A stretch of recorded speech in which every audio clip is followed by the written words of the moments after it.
একবার স্লোগান দিয়ে শেষ করি, নারায়ে তাকবীর, আসসালামু আলাইকুম ওয়া রাহমাতুল্লাহ। এতগুলো মানুষ এমনি এমনি জীবন দেয় নাই, জীবন দিয়েছে জাতির মুক্তির জন্য। যদি বাস্তবতা পুরানা সবকিছুই টিকে থাকবে, তাহলে কেন তারা জীবন দিয়েছিল?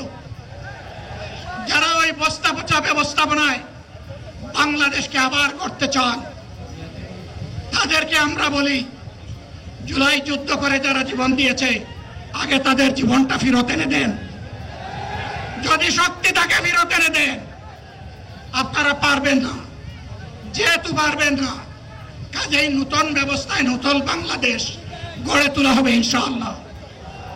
শিশু, কিশোর, যুবক, মা, বোন, শ্রমিক, ছাত্র, জনতা, ব্যবসায়ী, সবাইকে যেই দেশ, যেই সংবিধান, যেই রাষ্ট্র নিরাপত্তা দিতে পারবে, সেই নতুন বাংলাদেশ আমরা গড়ে তুলতে চাই।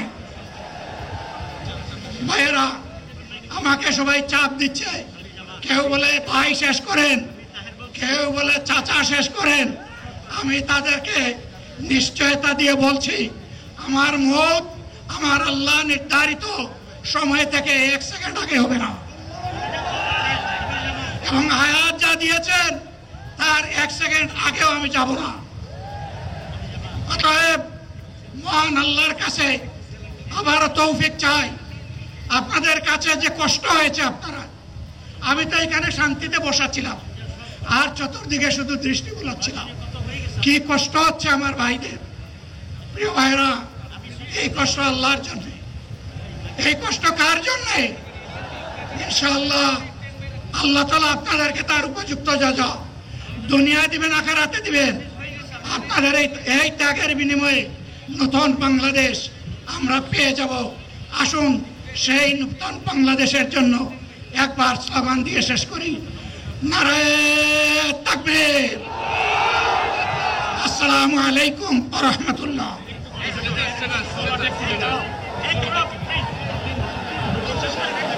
সংগ্রামী দেশবাসী, সবাই আপনারা মহান আল্লাহর কাছে শুকরিয়া আদায় করুন। আলহামদুলিল্লাহ, আমাদের প্রিয় আমিরে জামাত মহান আল্লাহর রহমতে তিনি সুস্থ হয়ে আমাদের মাঝে তার সমাপনী বক্তব্য রেখেছেন। আলহামদুলিল্লাহ।